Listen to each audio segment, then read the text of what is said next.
Paul McGuire Grimes, ABC, Minneapolis. Vince, it is always great talking to you today. I'm really enjoying Bad Monkey, so thank you for the time today. Thank you. Nice to be talking to Minneapolis. Yes, absolutely. Thank you. I love that we've got that connection. Yeah. Now, the role of Yancey just seems so tailor-made for you. Was that all on the page, given it's based on the book, or were you given free range to play around with it and make it what you wanted it to be? Yeah, the DNA was there. Carl created such a great character, in the book, and then Bill's such a talented writer and storyteller that he came in with such a great screenplay, and there was could have shot any scene just as it was written and have it been terrific, but Bill being funny and a great writer, we got to collaborate and think of ideas and play around on the day, and so that was fun. But the DNA of the character was there. This guy that couldn't walk away from a situation that he felt something wasn't right with, and despite the obvious odds, he was just going to keep going forward. He just was not going to stop and be resilient, and kind of face the challenge with a fun point of view and perspective. Yeah, absolutely. You mentioned Carl Hiaasen. He's such a great author, but for you, what makes him such a unique writer? What is it about him that stands out to you as the actor? It's sort of what Bill accomplished in this show. It's funny and it's also gripping, and it's you're so curious about what's going to happen next, and it's kind of a tone where you're buying into the crime and caring and wanting to know, but the characters are funny and surprising, and their worldviews are interesting. So it's just a great ride. Oh, absolutely. Like I would be like, do you have time to watch one more? Okay, well maybe let's do one more because it's so like uniquely twisted and dark without being too weird at the same time. Now, there's a really great line in the show that your character's dad says, "I'll teach you how to let it go." Yeah, man. Was there a moment in your own career where you learned how to let it go? I think that's something we're always dealing with in life and realizing, that letting your mind rest, taking a break, you're giving something away is important. And that's part of growing and processing. So much we get stuck in something and want to affect it so much and turn it around. So I think that's just a thing that we learn as we grow, giving something to God or letting something kind of sit for a while is a skill and a gift. Oh, absolutely. And I'm not great at that. So that's a good reminder.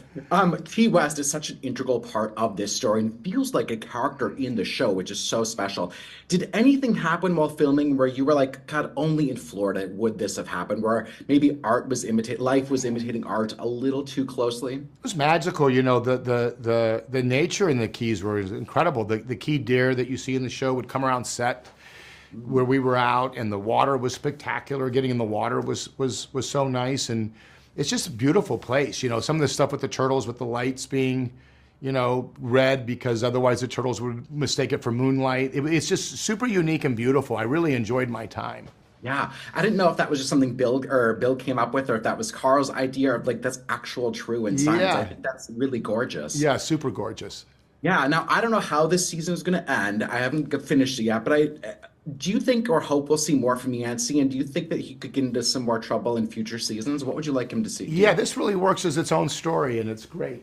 So there's always that possibility because there are some more books with it. But what I like about this is it's really just this moment for him in time, which is cool. But yes, I think there was definitely be the possibility of another situation potentially.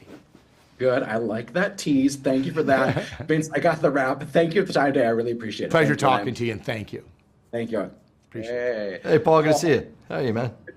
Paul McGuire Grimes, ABC. Nevis Bill, I talked to you for Shrinking. I remember, dude. Hey, thank you. So it's good to see you again. Thank you for the time. Of course.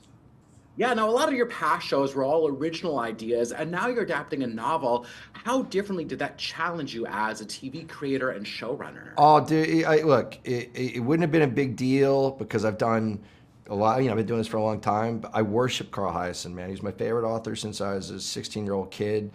And he's got a healthy cynicism toward Hollywood. So if I haven't felt this pressure in a long time because I don't want to say I'm Teflon, but I've just been through a lot and done some shows that worked and done some shows that didn't.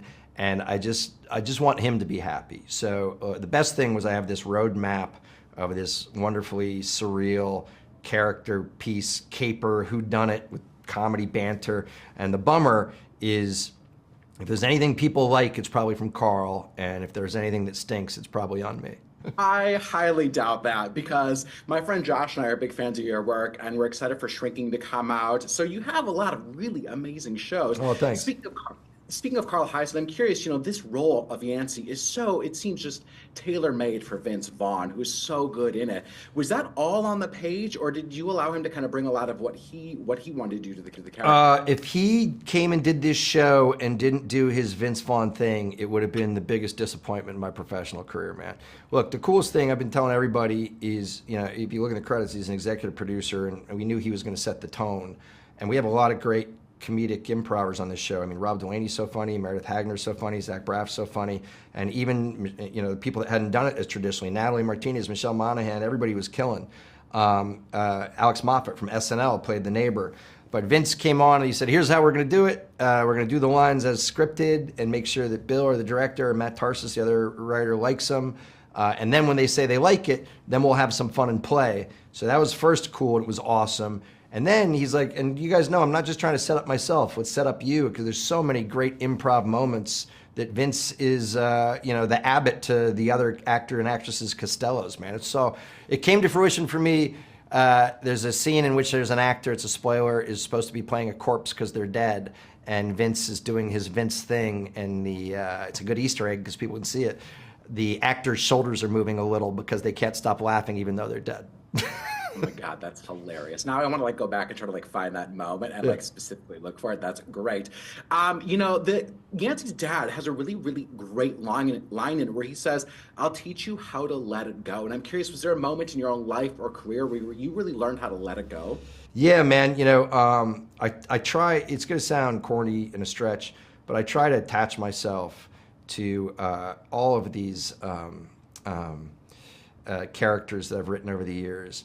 And I get hung up on what Andrew Yancey gets hung up on, is the tremendous sense of injustice, out there in the world. But if you want to visit injustice on a day-to-day basis, you should definitely build a career in Hollywood.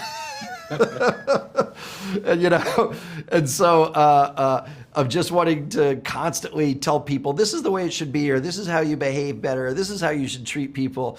And once you let that stuff go, man, it's a lot more smooth sailing. So it has been an ongoing process in my own life and career. I want to say that I've nailed it, but if my wife were here, and she sometimes gets interviewed because she's such a good actress, she would probably disagree. That's funny. If I talk to her for Shrinking season 2, I will definitely ask her that. Please ask her.